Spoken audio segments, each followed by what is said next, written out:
Moving on, we have a guest from across the pond.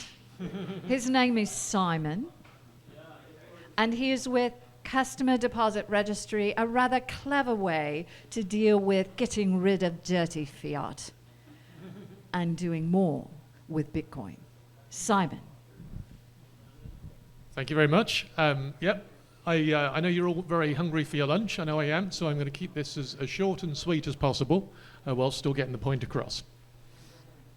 So, obviously we all know that Satoshi Nakamoto created digital scarcity. For the first time in history, we're able to have digital assets that are limited in supply. So this is obviously a major upgrade to the existing banking system and to fiat currency, which we've all got used to using. And the ideal of this system is that it would be an end to money printing. We all know that the governments in the Western world are massively indebted, completely unable to repay their debts, and they appear to be doing some very dodgy things with the money supply, which we all would guess isn't going to end well.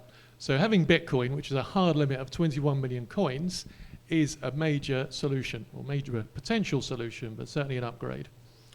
So the unfortunate reality of the Bitcoin system that we have built is that there is this trust layer, this custody layer, where people are holding their coins with exchanges or in custodial wallets, and those places have the potential to hold less Bitcoin than their customers believe that they have. So the classic scenario that we all remember from last year was Sam Bankman-Fried. When FTX went down, they discovered that there was hardly any Bitcoin there.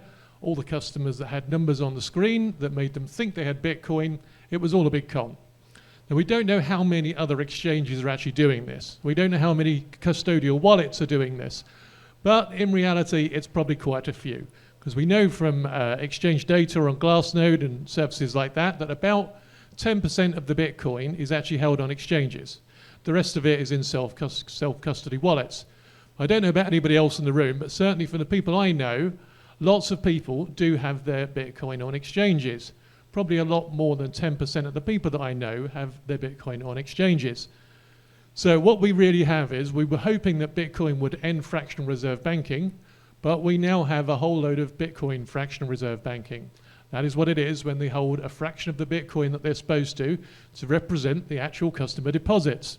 This is also known as rehypothecation. Yep, lots of people that used to work in TradFi have now come into the Bitcoin world and are rehypothecating Bitcoin, making it look like more than what it really is.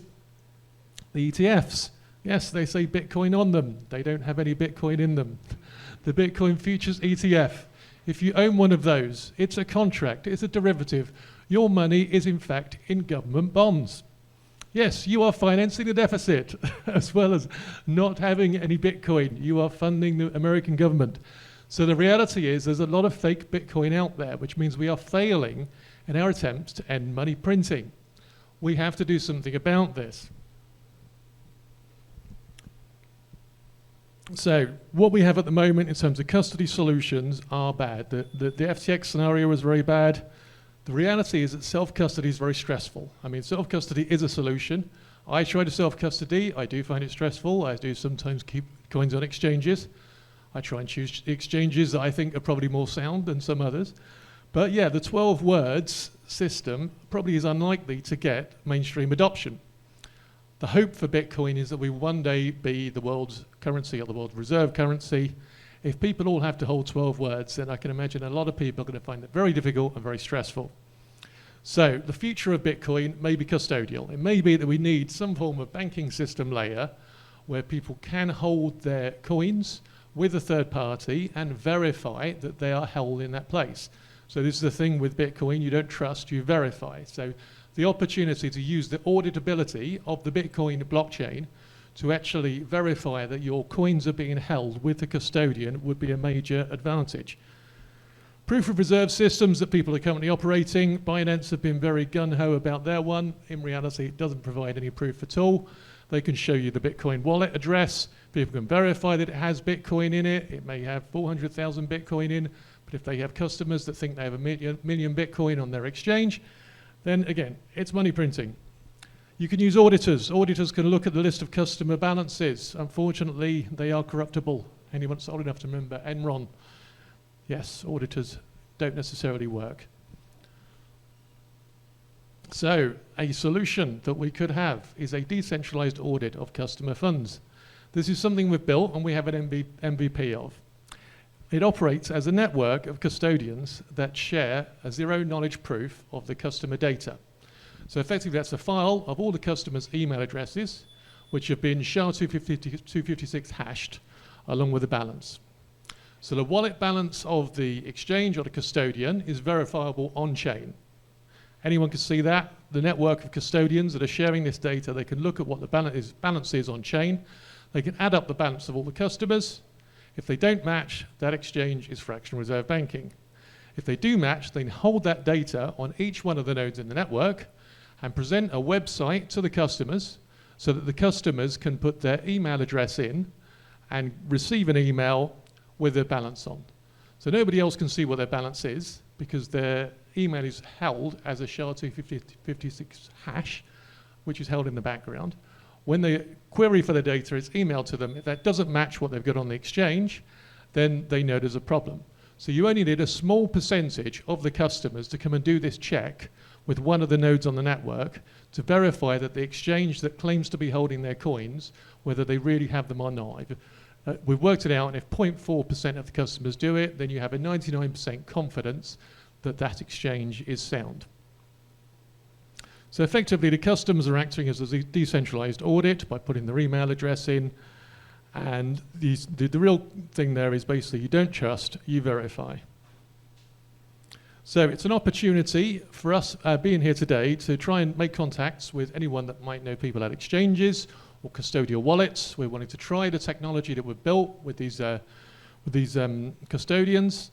We're looking for people that might want to promote this project, partner with us in some form of way. We've spent the last week and 2 days in Austin, and we're finding it's an amazing Bitcoin community here. So it'd be great to have the Austin Bitcoin community support us in our mission to end money printing in the Bitcoin space. We're hoping that there will be decentralized ownership of this company as we go on. Currently, I own 93% of it. The other 7% is owned by developers. But the hope is that at some point I will own less than 50% and it will be decentralized at the equity level as well as at the technology level.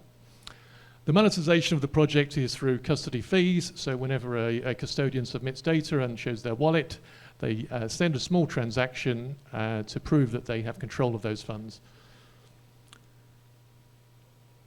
The hope for the project in the end is that it may also help with being a form of industry self-regulation. If this network exists across different custodians, they can coordinate, they can prove to each other and to their customers and even to the SEC or the FCA that they're operating in a sound kind of way.